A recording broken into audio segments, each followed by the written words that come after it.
मुख्यमंत्री योगी आदित्यनाथ कुछ कह रहे हैं। 500 वर्षों का इंतजार समाप्त करते हुए रामलला भी अपनी जन्मभूमि पर अपना जन्मोत्सव मना रहे हैं। बहनों और भाइयों, अयोध्या में रामलला का जन्मोत्सव, और कल आपने देखा होगा सूर्यवंशी राम भगवान सूर्य की किरणों से उनका तिलक और अभिषेक किस रूप में हो रहा था, यह भी पूरे देश और पूरी दुनिया को अभिभूत कर रहा था। बहनों और भाइयों, ये जो आप देख रहे हैं, जो आपने कल देखा है, जो आपने 22 जनवरी को देखा है, जो आपने 2020 में देखा है, पहले शिलान्यास हुआ, फिर प्रभु राम की मूर्ति प्राण प्रतिष्ठा का भव्य आयोजन हुआ, और कल जन्मोत्सव का कार्यक्रम। कल अयोध्या धाम में 15 लाख से ज्यादा श्रद्धालु आए थे, 15 लाख से ज्यादा। आप मुझे बताओ, क्या यह कार्य कांग्रेस, सपा, बसपा के लोग कर पाते क्या? क्या ये लोग कर पाते क्या? और इसीलिए हम लोग आए हैं, और इसीलिए अरुण गोविल को भी लेके आए हैं।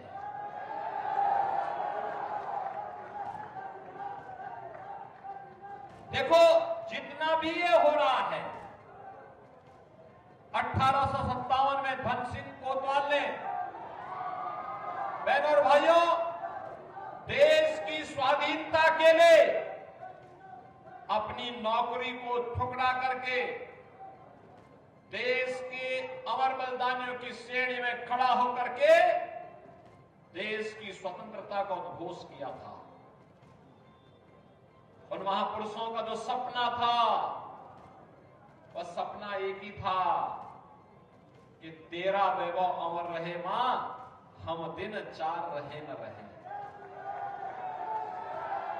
वे अपने लिए नहीं जिए थे, अपने परिवार के लिए नहीं जिए थे, उनका जीवन देश के लिए था,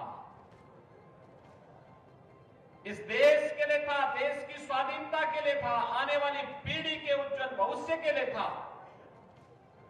और इस वर्तमान पीढ़ी का यह सौभाग्य है कि जो सपना इस देश के क्रांतिकारियों ने, अमर बलिदानियों ने देखा था, उस सपने को आज साकार होते हुए हमारी वर्तमान पीढ़ी देख रही है।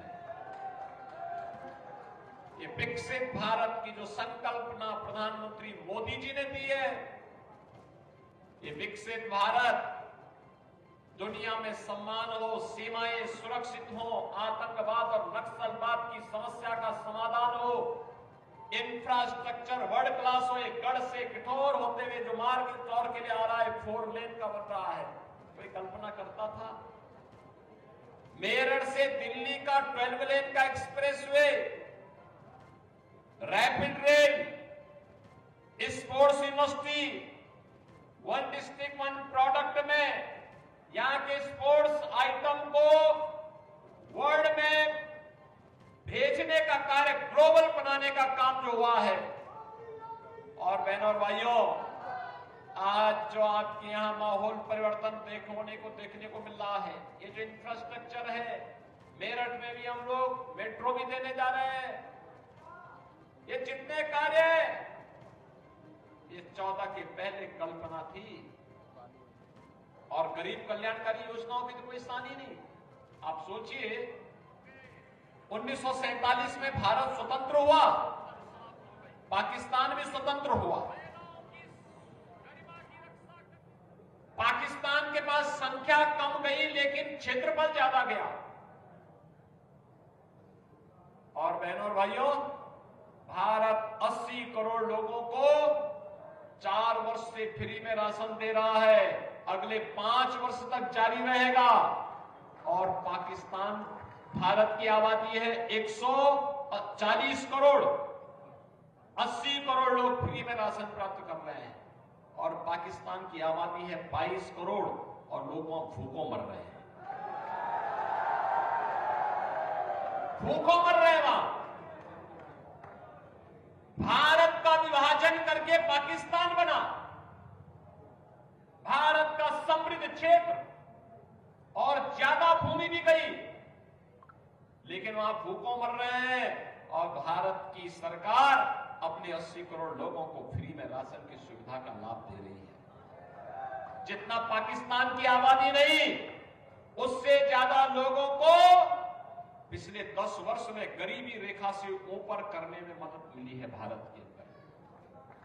बहनों और भाइयों, 60 करोड़ गरीबों को फ्री में 5 लाख रुपए की स्वास्थ्य बीमा का कवर, और हमने तो उत्तर प्रदेश में भी किया कि आयुष्मान कार्ड किसी का अगर नहीं बना है, हमारा विधायक या सांसद या स्वयं पीड़ित व्यक्ति एक एप्लीकेशन भी भेज देता है ना कि मैं बीमार हूं, मेरे परिवार में फलाना बीमार है, मेरी स्थिति नहीं कि मैं उपचार करा सकूं। हम लोग जिन 50 करोड़ लोगों का जनधन अकाउंट प्रधानमंत्री मोदी जी ने खुलवाया है, उस अकाउंट में सीधे पैसा भेजने का काम कर देते हैं उन लोगों को।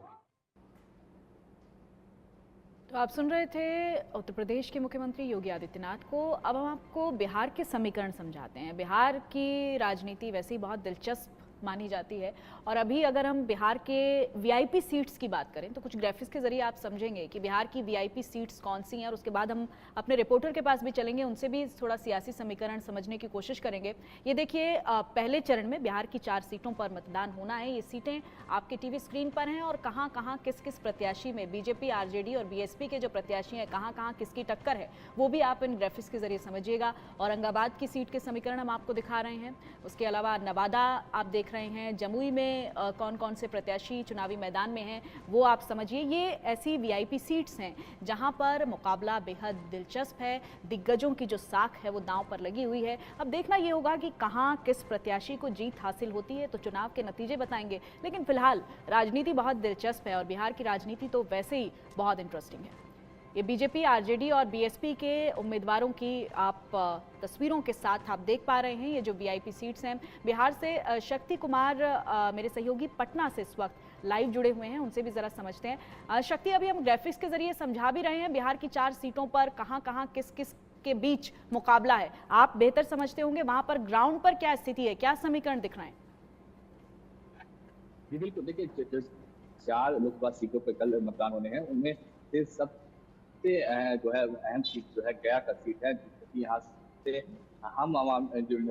हम पार्टी के हैं सुप्रीमो है जितेंद्र मांझी है, वो चुनाव लड़ रहे हैं, और बिहार के पूर्व मुख्यमंत्री भी हैं, एनडीए के प्रत्याशी के रूप में उनका चुनाव है। काफी अहम मुकाबला माना जा रहा है, क्योंकि गया में कुमार सर्वजीत जो है बिहार सरकार के मंत्री हैं, आरजेडी के नेता है, उनका से जितेंद्र मांझी की टक्कर हो रही है। और सबसे अहम दिलचस्प माना जा रहा है कि जो 4 सीटें है उसमें गया और औरंगाबाद काफी क्लोज फाइट के आसार जो है वहां पर नजर आ रहे हैं। पिछली बार में अगर हम बात करें औरंगाबाद की, तो औरंगाबाद में बीजेपी के जो सुप्रीम सिंह है सांसद हैं, उन्होंने काफी कम वोट से वहां से उन्हें जीत हासिल हुई थी। और इस बार भी जो है औरंगाबाद में जो समीकरण है उसमें कहीं न कहीं काफी क्लोज फाइट होने के आसार है। और अगर हम बात करें नवादा की, तो नवादा में जो है विवेक ठाकुर हैं, जो कि बीजेपी ने उन्हें अपना प्रत्याशी बनाया है। और आपको बताएं कि नवादा जो सीट है वो पिछले 3 बार से एनडीए के खाते में रही है, 2 बार से बीजेपी के सांसद यहाँ से जीते रहे। पिछली बार हालांकि ये एलजेपी के कोटे में था। और अगर हम नवादा के समीकरण की बात करें, तो नवादा में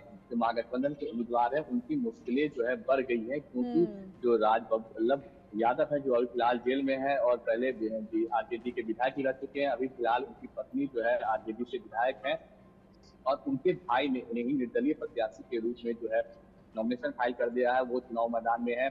और उनके समर्थन में जो अभी आरजेडी के विधायक हैं, वो 2 विधायक जो उनके समर्थन में उनके लिए जनसभा में शामिल हो रहे हैं, वोट मांग रहे हैं। तो कहीं ना कहीं नवादा जो सीट है वो उसमें आरजेडी के लिए मुश्किल भरा है, और बीजेपी के लिए ये सीट जो है काफी आसान है। और बात अगर हम जमुई की करें, तो जमुई में ये पिछली बार चिराग पासवान यहाँ से उन्होंने जीत हासिल की थी, लगातार 2 बार वो सांसद भी रहे। अब इस बार जो है वो अपने बहनोई को यहाँ से टिकट उन्होंने दिया गया है, और काफी अहम जो है ये सीट भी मानी जा रही है, क्योंकि जमुई से चिराग पासवान पिछले 2 बार से जीत चुके हैं। और इस बार अच्छा शक्ति, गया की जो सीट है, गया की सीट पर थोड़ा सा आप इलेबोरेट कीजिए, क्योंकि गया में बताया जा रहा है कि जो पूर्व सीएम है वो दिक्कत में है। जी बिल्कुल।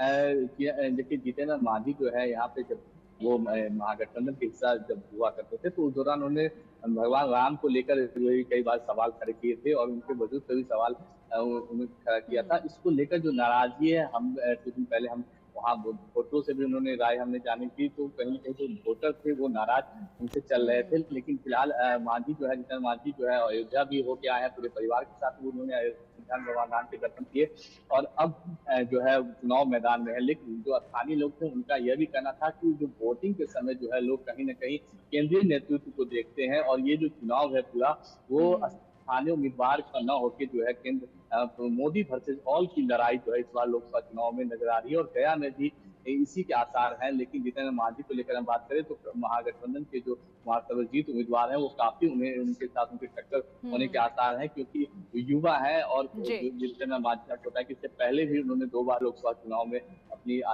किस्मत आजमाया था, लेकिन दोनों बार उन्हें हार का सामना करना पड़ा था। फिलहाल ये जेडीयू की सीट थी और जेडीयू की तरफ से उम्मीदवार जीते हुए थे, जी। लेकिन इस बार गठबंधन में जाने से जितेंद्र मांझी जो है गया से चुनाव लड़ रहे हैं। तो काफी अहम 2 सीट जो है, खास करके मगध का क्षेत्र कहा जाता है, चारों सीट नवादा, औरंगाबाद, गया और जमुई।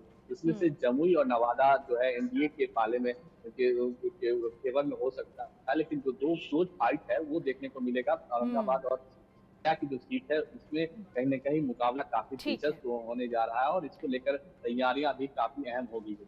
ठीक है शक्ति, आप तमाम पॉलिटिकल अपडेट्स पर नज़र रखते रहिएगा, आपसे अपडेट लेते रहेंगे। फिलहाल के लिए बहुत बहुत शुक्रिया। और मेहमान हमारे साथ लगातार जुड़े हुए हैं। अरविंद जी का मैं रुख कर लेती हूँ, बिहार के थोड़े सियासी समीकरण मैं अरविंद जी से समझ लेती हूँ। अरविंद जी, बिहार की अगर हम बात करें तो क्या फिर से मोदी फैक्टर चलेगा क्या? ये जो चारों सीटें हैं इस पर अभी तक तो लग रहा है कि एनडीए भारी है। नहीं, चारों एनडीए की सीटें हैं और भारी भी है, लेकिन कुछ कुछ जगह नए तरह के समीकरण हर चुनाव में बनते हैं, इस बार भी बन रहे हैं। गया में भी लोगों की नाराजगी मान लीजिए कभी जितना बाजी से थी, पिछली बार वो हारे हुए थे, तो नीतीश कुमार की नाराजगी भी काफी रही। असली फैक्टर जो वहां बनेगा कि नीतीश कुमार की तरफ से क्या इशारा होता है। असल अगर नीतीश कुमार पूरी तरह से समर्थन करेंगे तो वो निकल जाएंगे। जरा भी उनकी तरफ से समर्थन के बारे में थोड़ी लोगों को, जैसे उनके सपोर्टरों को और कार्यकर्ताओं को संशय होगा तो जितेंद्र मांझी की मुश्किल हो जाए। ठीक यही हाल राजवल्लभ यादव काफी बाहुबली के धनी माने जाते हैं, और तो यादव वोट छोड़ के इस बार यादव कैंडिडेट छोड़ के तेजस्वी ने वहाँ से कुशवाहा कैंडिडेट दिया औरंगाबाद से, और औरंगाबाद को माना जाता है कि ये चित्तौड़गढ़ है बिहार का। राजपूत ही वहाँ से लगातार जीतते रहे, तो इस बार ये नया प्रयोग है कि जबकि कुशवाहा कम है यादवों की तुलना में, लेकिन यादव वोट शायद उन्होंने अपने लिए पक्का मान के एक कुशवाहा कैंडिडेट दिया है कि ये 2 ब्लॉक जुड़े प्लस मुसलमान जुड़ जाए तो काफी अच्छी लड़ाई हो जाएगी। तो अगर यादवों में राजवल्लभ यादव परिवार टूट करा लेता है तब तो आसानी हो जाएगी सुशील के लिए, बीजेपी के लिए, अदरवाइज वो मुश्किल हो। ठीक यही हाल नवादा में आ गया है। एक लोकल गायक हैं गुंजन, जो भूमिहार बिरादरी से हैं, जिस भूमिहार बिरादरी से विवेक हैं। विवेक काफी अच्छे कैंडिडेट हैं लेकिन बाहरी, तो लोकल वर्सेज बाहरी का इशू बना के गुंजन कोशिश कर, और नए लड़कों की टीम उनके साथ भी लगी हुई है। तो अगर भूमिहार वोटों में वो हिस्सा बांटते हैं तो फिर विवेक को मुश्किल हो सकती है। जमुई की सीट में बाकी मुश्किल नहीं है, जमुई की सीट में यही मुश्किल है कि रामविलास पासवान की सारी पॉलिटिक्स परिवार और उससे बाहर नहीं जा रही है, और ये सीट उन्होंने अपने चिराग ने अपने बहनोई को दे दिया। तो बहुत सारे मुद्दे भी यहाँ पर हावी नजर आ रहे हैं अरविंद जी। राम मंदिर का मुद्दा हो, मोदी फैक्टर हो, जाति, ये सीट पर काफी इम्पैक्टफुल नजर आ रहे हैं ये इश्यूज भी। जमुई में एक चीज की चर्चा कम हुई है, राजपूतों का वोट भी बहुत अच्छा है। नरेंद्र सिंह और उनके दोनों बेटों का असर बहुत है, दोनों बेटे 2 पार्टी के एमएलए हैं। तो राजपूतों की जो नाराजगी देश भर में अब घूमने लगी है, राजस्थान ये बिहार भी पहुंची है, और ये पहला टेस्ट केस होगा कि वहाँ राजपूतों का वोट किस किस्म से पड़ता है। अगर वो पड़ा वहाँ तो एक तब तो ऐसे भी अरुण को मुश्किल होगी, और फिर दूसरी सीटों पे भी उसका असर जाएगा। तो वो देखना जरूरी होगा कि कल किस किस्म की वोटिंग। बिल्कुल आप सही कह रहे हैं अरविंद जी। जयपुर का रुख कर लेते हैं। जयपुर से हमारे वरिष्ठ सहयोगी मनु शर्मा जुड़े हुए हैं। मनु जी, किस तरह की सिचुएशन है वहाँ पर, क्या आप देख रहे हैं? राजनीतिक सरगर्मियाँ जाहिर तौर पर हर जगह पर तेज हैं और पहले फेज के लिए मतदान भी होने हैं, कैसी तैयारी जयपुर में? देखिए, तैयारियां लगभग पूरी हो चुकी है, जिसके अंदर मतदान दलों की रवानगी है। कल करीबन 2.5 करोड़, पहले फेज के अंदर 2.5 करोड़ मतदाता जो है वो वोटिंग करेंगे। तो ये पहला फेज है जिसके अंदर 12 सीटों के लिए मतदान हो रहा है। राजस्थान में कुल 25 सीटें हैं, जिसमें से 12 सीटों पर पहले फेज के अंदर मतदान लग गया है। तो गंगानगर, चूरू, सीकर, झुंझुनू, बीकानेर, इसके अलावा जयपुर, जयपुर ग्रामीण, दौसा, नागौर, अलवर, भरतपुर, धौलपुर, करौली, ये तमाम सीटें जो है पहले फेज के अंदर आ रही है और यहाँ पर कल मतदान होना है। इसके लिए तैयारियां लगभग पूरी हो चुकी है और मतदान दलों की रवानगी भी हो गई है। खासतौर से 2 बड़ी सीटें जिसके अंदर केंद्रीय मंत्री जो चुनाव लड़ रहे हैं, एक तो बीकानेर की सीट है, दूसरी अलवर की सीट है। तीसरी सीट जो है इस पहले फेज के अंदर वो है चूरू की, जहाँ पर सबकी निगाहें टिकी हुई है। चूरू के अंदर काफ़ी कंटेस्ट इसलिए हो गया कि जो राहुल कसवा वर्तमान में सांसद थे भारतीय जनता पार्टी से, उन्होंने पार्टी छोड़ दी और कांग्रेस ने उनको टिकट दे दिया। वहाँ से देवेंद्र झाझड़िया है जो मैदान के अंदर उतरे हुए हैं, पैरा ओलंपिक जो खिलाड़ी रहे हैं।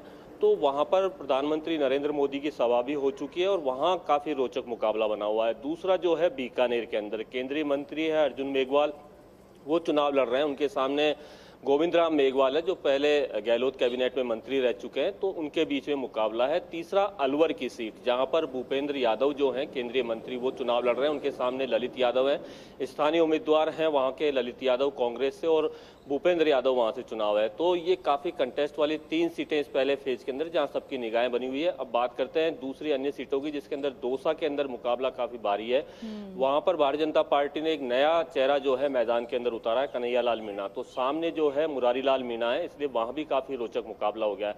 कुछ सीटें ऐसी है जहां पर कांग्रेस को अंदरूनी जो है नुकसान पहुंचाने वाली बातें हो रही है, तो कुछ जगह भारतीय जनता पार्टी के जो उम्मीदवार हैं उनके जो स्थानीय स्तर की जो इकाइयां हैं जहां पर उन्होंने साथ नहीं दिया चुनाव में, इसको लेकर के काफी हलचल मची हुई है। लेकिन अब डोर टू डोर प्रचार का जो है काम चल रहा है। ऐसी स्थिति के अंदर पूरी 12 सीटों के लिए कल सुबह 7 बजे से लेकर के शाम को 6 बजे तक मतदान होगा। और जयपुर की बात करें तो जयपुर में अब की बार एक चुनाव आयोग ने कुछ एक नया प्रयोग भी किया है कि घर बैठे मतदाता जो है अपनी लाइन की क्या स्थिति है, वहां पर क्यों कितनी लंबी है, वो देख करके मतदान करने के लिए जा सकते हैं उस ऐप के माध्यम से, क्योंकि वहां सभी जगह सीसीटीवी रहेंगे जो सीधे कनेक्ट रहेंगे चुनाव आयोग से और वहां से उनको जानकारी भी मिल जाएगी। तो तमाम इतने प्रयास हैं कि जो मतदान है अधिक से अधिक हो, इसके लिए तैयारियां चल रही है। जी ठीक है मनु जी, आप नज़र बनाए रखिएगा, हम लेते रहेंगे आपसे अपडेट। संदीप जी भी हमारे साथ जुड़े हुए हैं, इलेक्शन एक्सपर्ट हैं। संदीप जी, मैं राजस्थान पर जाऊं इससे पहले मैं बिहार पर एक कमेंट आपसे ले लेती हूं। बिहार पर किस तरह से क्या देख रहे हैं आप सिचुएशन? सोनल जी, आपका सवाल बड़ा ही ज्वलंत है। बिहार देखिए, ऐसा है, बिहार को हिंदुस्तान की राजनीति की पाठशाला माना गया है। वहाँ की जनता बहुत जागरूक है और वो जानती है कि लोकल असेंबली के चुनाव में किसी को भी वोट करें, मगर जहाँ तक केंद्रीय चुनाव हैं, पार्लियामेंट के चुनाव हैं, देश का सवाल है, वहाँ पे मोदी फैक्टर, केवल मोदी फैक्टर ही काम करेगा। और आप ये देखिएगा कि जो इन्होंने इलेक्टरल अलायंस स्टिचअप किया है भाजपा ने, चिराग पासवान जितनी भी उनको सीटें मिली, मेरे ख्याल से उनके खेमे को 5 सीटें मिली हैं, वो सारी पांचों की पांचों सीटें निकालेंगे। 100% स्ट्राइक रेट रहेगा चिराग पासवान का। और मैं ये भी कहना चाहूँगा, उनको मैं श्रेय देना चाहूँगा कि वो उनकी लॉयल्टी बदली नहीं, चाहे उनको मंत्री बनाया गया, चाहे उनके जो चाचा हैं उनको पहले महत्व दिया गया। और बिहार के अंदर आप देखिएगा सोनल जी के भाजपा जो है प्रचंड जीत की तरफ बढ़ रही है और बिहार वासी जानते हैं कि अगर कोई पार्टी माँ गंगा की तरह पवित्र है वो है भाजपा। और भाजपा जो है देश के हित के बारे में सोचती है। वहाँ से कई हमारे चाणक्य निकले हैं अलग अलग पार्टियों से और जेपी मूवमेंट भी वहाँ से निकली थी। तो बिहार का आपने कहा बहुत ही इंटरेस्टिंग है, मगर मैं आपको अभी जो भी परिणाम आएंगे सोनल जी वो भविष्य के गर्भ में है। मगर मैं आपको अभी कोरे कागज पे लिख के दे सकता हूं कि भाजपा जो है वो रिकॉर्ड तोड़ वहां पे जीत उनकी होगी। और आप ये देखिएगा कि पहले अच्छा संदीप जी, एक सवाल का जवाब और दे दीजिए साथ साथ। आप कह रहे हैं कि प्रचंड जीत होगी, क्या फैक्टर्स रहेंगे, कौन से फैक्टर हावी दिखाई दे रहे हैं आपको बिहार की राजनीति? हाँ, वहां पे मैं आपको बताता हूँ फैक्टर क्या है। देखिए, ऐसा है कि बिहार जो है वो बड़ा वहाँ पे ये विरोधाभास है कि वहाँ के लोग जहाँ आईएएस आईपीएस वगैरह में सब आते हैं, वहाँ के लोग जागरूक हैं, वहाँ के लोग राजनीति जानते हैं, मगर वहाँ वो जो जहाँ तक विकास का सवाल है पिछड़ा रहा है। तो लोग जानते हैं कि विकास के मामले में मोदी जी ने बिल्कुल कोई भी अपना फोकस हटाया नहीं है, और जितने वहाँ पे उन्होंने स्कीम्स अनाउंस करी हैं बिहार के लिए, पिछले 30 सालों में स्कीम अनाउंस नहीं हुई, और ये स्कीमें लागू होंगी। और उनको पता है कि बाकी प्रधानमंत्रियों से हट के मोदी जी ने कहा है कि जब तक विकास नहीं, जब तक नौकरियां नहीं, जब तक हमारा जीडीपी नहीं बढ़ता है तो फायदा ही क्या है। इसीलिए आप देखिएगा कि ये सारे फैक्टर्स प्ले करेंगे। और आपको एक चीज़ और बता दूं कि जितना लेज़र फोकस मोदी जी का रहा है हमारे सिक्योरिटी पे, हमारी अर्थव्यवस्था पे, हमारे जो है बॉर्डर्स पे, उस किसी पे नहीं रहा है। को आप ये देखिएगा, चाहे वो पाकिस्तान हो, चाहे वो चाइना हो, चाहे दूसरे देश हों, कोई भी हमको हमारे ऊपर हमारे बॉर्डर पे गंदी आंख से नहीं देख सकता है। और आपको एक चीज़ और बता रहा हूँ, जितनी रिस्पेक्ट मोदी जी को अंतर्राष्ट्रीय एरेना में मिली है, चाहे वो ऑस्ट्रेलियन पीएम मोदी जी को कहते हैं कि यू आर द बॉस, चाहे अमेरिकी राष्ट्रपति उठ के आते हैं उनकी सीट पे, चाहे वो पपुआ न्यू गिना के राष्ट्रपति उनके पैर को हाथ लगाते हैं, हिंदुस्तान के पासपोर्ट की वैल्यू मोदी जी के कार्यकाल में 100 गुना बढ़ी है। तो बिहार वासी जो है बड़े जागरूक हैं, उनको पता है कि हमारा हित जो है वो भाजपा के साथ है। सोनल जी, चलिए अरविंद जी का रुख कर लेती हूँ मैं। अरविंद जी, बिहार पर तो हमने किया डिस्कशन, हम राजस्थान का जरा हम जिक्र कर लेते हैं। क्या कांग्रेस का खाता खुलेगा, क्या लगता है आपको? क्योंकि 5 से 7 सीटों पर तो लग रहा है कि बहुत इजीली सिचुएशन है, लेकिन 15-20 सीटें जो है वो अभी फंसी हुई हैं। 25 सीटों के समीकरण को जरा आप थोड़ा समझाइए सर। देखिए, राजस्थान या हिंदी पट्टी की मैं पूरे ही कहूँगा, बीजेपी की दिक्कत ये है कि लगभग 95% 100% स्ट्राइक रेट है। राजस्थान में तो 100% ही रहा है। तो अब कुछ भी बदलता है तो वो उनके लिए नुकसान ही होगा। और अब वो एक ही चीज़ बार बार बोलते हैं अपने कार्यकर्ताओं के लिए कि रिकॉर्ड बनाना है, हर सीट पे मार्जिन 5 लाख का करना है। लेकिन हम देख रहे हैं कि कम से कम 5-7 सीटों पे तो बहुत ही मुश्किल लड़ाई हो सकती है। जो सीटें कल भी वोट पड़नी है उनमें भी 3-4 सीटों पे तो बहुत ही मुश्किल है। बल्कि जिनकी चर्चा अभी मनु जी ने नहीं की, मैं कहूँगा कि उनमें भी जयपुर रूरल एकदम नौजवान कैंडिडेट सचिन पायलट के साथी को दिया गया है टिकट, और वो ठीक ठाक परफॉर्म कर रहे हैं अभी तक के हिसाब। अब वोटिंग में क्या होता है ये अलग बात। तो और दूसरा एक फैक्टर अचानक बीजेपी के लिए नुकसानदेह बनता जा रहा है, वो पूरे प्रदेश में जाटों की नाराजगी। जाटों की नाराजगी का प्रतिनिधित्व हनुमान बेनीवाल कर रहे हैं, लेकिन जाटों में अध्यक्ष हटाने से लेके रिजर्वेशन के सवाल पे वादा करके और पूरा न करना, इसके सबके किसानों की पेपर लीक और भ्रष्टाचार भी बड़े मुद्दे रहे अरविंद जी। निश्चित रूप से, और ये सारे मुद्दे आज के तारीख में आके, नई सरकार बनी है, नई सरकार को आए अभी बहुत दिन नहीं हुआ, लेकिन जो वायदे थे उनको पूरा करने में कुछ में देरी हुई है। तो इसलिए जो बहुत ही साफ दिख रहा था पिछले, और ये फैक्ट भूलना नहीं चाहिए कि विधानसभा चुनाव में भी कांग्रेस हारी, लेकिन उसका वोट परसेंटेज बढ़ा है। पिछली बार के तुलना में इस बार वोट परसेंटेज थोड़ा बढ़ा। तो इसलिए कांग्रेस खत्म नहीं हुई है वहाँ। अब ये जरूर है कि बीजेपी की ताकत, संगठन की ताकत मैं मानता हूँ खासतौर से बहुत ही ज्यादा है, लेकिन बीजेपी भी अपनी जिद पे अड़ी हुई है। वसुंधरा राजे जैसे लोकल लीडर को साइडलाइन करना, नए लीडर्स में एक तरह का कंपटीशन छेड़ना। अब कंपटीशन फायदा तो करता है कई बार, लेकिन कई बार एक दूसरे को काटने की स्थिति भी आ जाती है। और कई सीटों पर इस बार के चुनाव में भी दिख रहा है कि बीजेपी के कार्यकर्ता तो बेचारे बड़े प्राणपण से लगे हुए हैं, लेकिन जोड़ तोड़ अंदर संगठन की हो गए। तो उन सीटों पे जो नए कैंडिडेट आए हैं वो लेके, और ये एक स्वाभाविक प्रोसेस है। इसमें असली दिक्कत बीजेपी की ये है कि राजस्थान में 100% जीते हुए, अब उससे आगे बढ़ने की गुंजाइश नहीं है उससे। और अशोक गहलोत हो या सचिन हो, इन सब ने, या वसुंधरा राजे भी मैं कहूँ, इन सब ने अपना वजूद बचाने के लिए एक 2-2 सीटों पे फोकस किया हुआ है, पूरी तरह उसी पे लगे। और जो ताकत रही है मेरे ख्याल से, वो अपनी सीटें निकलवाने में उनको खास मुश्किल नहीं होनी चाहिए। वसुंधरा के लिए भी, अशोक गहलोत के लिए भी हम ये कर सकते हैं, सचिन के लिए भी हम कर रहे हैं, क्योंकि जिस सीट पे जी। बहुत मुश्किल लड़ाई थी और मीना कम्युनिटी के सबसे पॉपुलर लीडर बीजेपी के कैंडिडेट हैं, उनको भी दिक्कत होने की खबर आ रही है। तो ये दिलचस्प चुनाव है राजस्थान का इस बार का, और ये देखना होगा बिल्कुल, कि फाइट बहुत बहुत इंटरेस्टिंग है, सही कह रहे हैं आप। कलकत्ता से सहयोगी रैनिक दत्ता भी जुड़े हुए हैं, रैनिक से भी जरा अपडेट ले लेते हैं। रैनिक, कैसी चुनावी तैयारियां?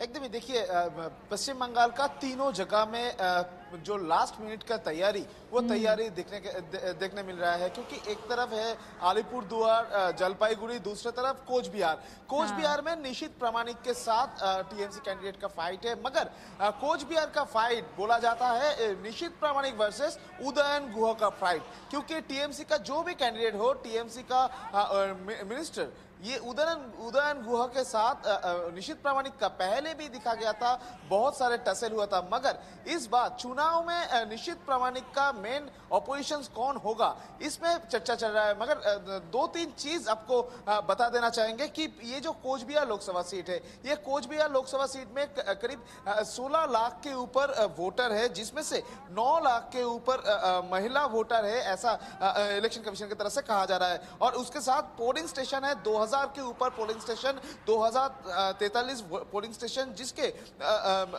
जिसमें से 1200 के ऊपर 12,000 के ऊपर पोल वर्कर इसमें काम कर रहे हैं। और सेंसिटिव बूथ, जैसे कि इलेक्शन कमीशन की तरफ से कहा जा रहा है कि कोच बिहार में सेंसिटिव बूथ है 196 सेंसिटिव बूथ, जिसमें 112 कंपनी सेंट्रल फोर्सेस और उसके साथ साथ ही स्टेट पुलिस के 5000 के ऊपर स्टेट पुलिस इधर मौजूद रहेंगे। अगर हम लोग जलपाईगुड़ी का बात करें तो जलपाईगुड़ी में 18 लाख के ऊपर वोटर है, 7 विधानसभा क्षेत्रों में 18 लाख के ऊपर जो वोटर है, 18 लाख के ऊपर ये वोटर में ये जो पूरा वोट कंट्रोल करेगा सेंट्रल फोर्स है, इधर 75 कंपनी सेंट्रल फोर्सेस है। और उसके साथ साथ ही 30 जो ये क्षेत्र है पोलिंग स्टेशन, 30 पोलिंग स्टेशन को मॉडल पोलिंग स्टेशन डिक्लेयर कर दिया गया है ईसीआई की तरफ से। दूसरी तरफ अगर अलीपुर दुआर, ये अलीपुर दुआर में भी नजर रहेगा। अलीपुर दुआर में नया कैंडिडेट बीजेपी का मनोज टिग्गा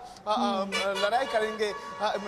जो मनोज टिग्गा के ये जो क्षेत्र है, इस क्षेत्र में अलीपुर दुआर में टोटल 1867 बूथ है, और ये इसमें 9 ऑक्सिलरी बूथ डिक्लेयर कर दिया गया है ईसीआई की तरफ से, जिसमें 17 लाख के ऊपर वोटर है, ऐसा ईसीआई की तरफ से कहा जा रहा है। और ये पूरा अलीपुर द्वार में 63 कंपनी सीआरपीएफ मौजूद रहेंगे, जैसे कि पहले भी दिखा गया था कोच बिहार में।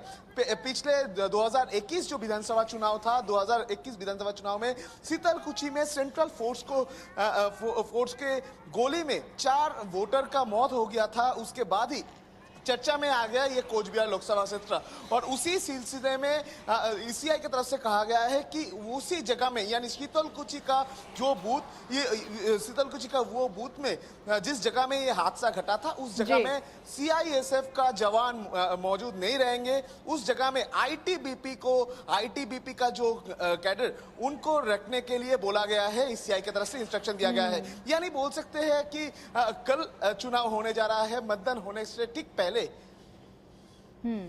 ठीक है रैनिक, आप इस पर लगातार नजर बनाए रखिएगा। अरविंद जी का मैं रुख कर लेती हूँ। अरविंद जी, पश्चिम बंगाल की अगर हम बात करें तो देखा हमने बड़ा धुआंधार प्रचार हुआ, लगातार रैलियां हुई, चाहे ममता बनर्जी की बात कर लें, चाहे प्रधानमंत्री नरेंद्र मोदी की बात कर लें।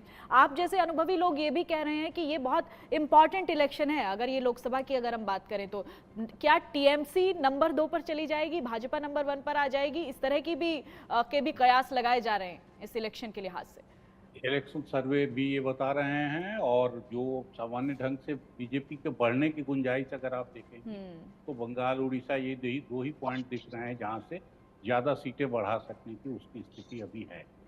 लेकिन बंगाल की लड़ाई आसान नहीं है। टीएमसी काफी मजबूती से लड़ती है, लेकिन बीजेपी ने अपनी सारी फौज, जैसे अभी वो कह रहे हैं कि कौन वहाँ रखवाली करेगा, इस बात की भी लड़ाई।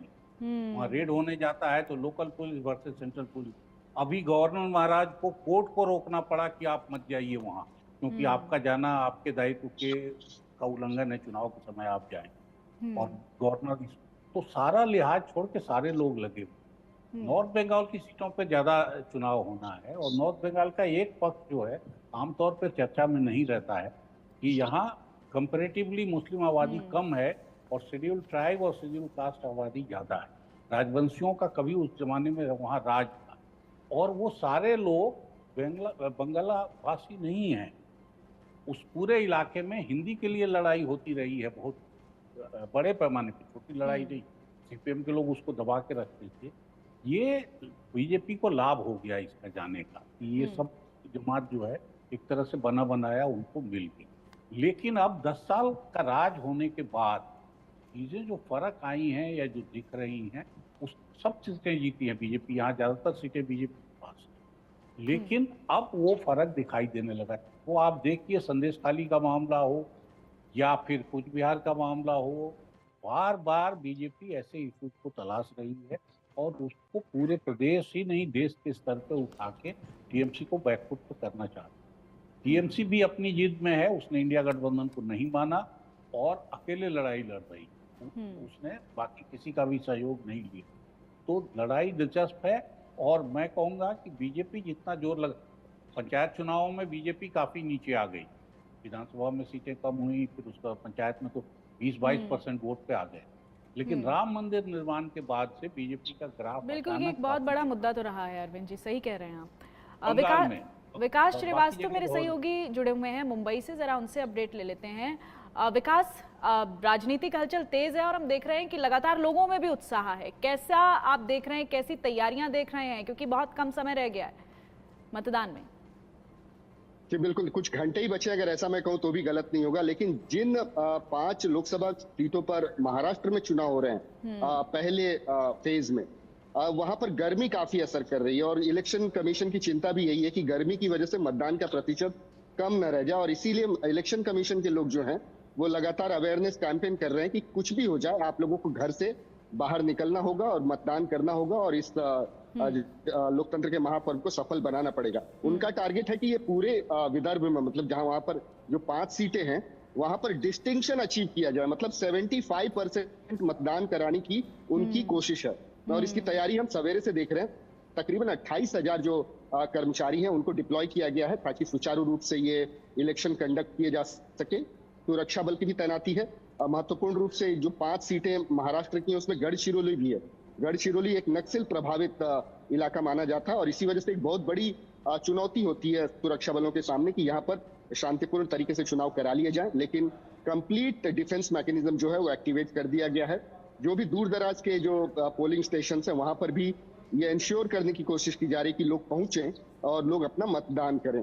तो गर्मी एक फैक्टर है जिसको लेकर थोड़ी चिंता है। पिछले बार 54%, 54% ही मतदान हो पाए थे, लेकिन अब की बार लक्ष्य जो है 75% का तय किया गया। जी ठीक है विकास, आप नजर बनाए रखिएगा इस पर। संदीप जी भी हमारे साथ जुड़े हुए लगातार इलेक्शन एक्सपर्ट हैं। संदीप जी, महाराष्ट्र का मैं जिक्र करूं उससे पहले आप राजस्थान पर कुछ कह रहे थे।